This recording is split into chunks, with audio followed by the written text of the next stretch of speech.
city is. It's a city that in the 80s had its own sort of insurgency and revolt against the government that was crushed in the very early 80s before Hama. So this is a city that has a long memory. There's several theories as to what happened. 120 security personnel killed. This suggests a level of organization.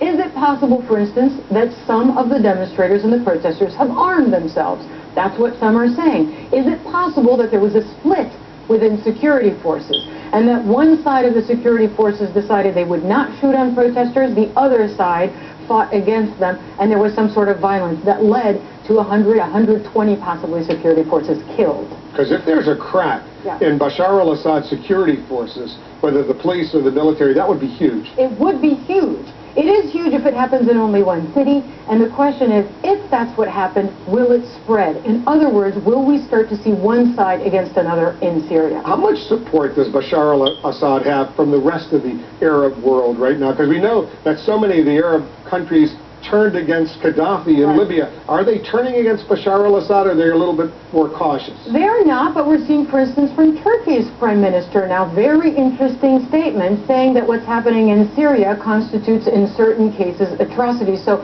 we are starting to see some old friends. Now, there is a split between Turkey and Syria right now, but there had been a reconciliation. So there is now clearly a cooling of those relations. The question is, if we start seeing cracks, as you said, among the security forces, what will the countries around Syria start doing? But the Western powers, as far as they're concerned, have only reached the level of verbal condemnation, and even the UN Security Council only has the support of a few of the permanent members of the Security Council. And I want to remind our viewers here in the United States and around the world, the Syrian regime is not letting international news media in, not CNN, nor anyone else. So we can't get a personal eyewitness account of what's going on.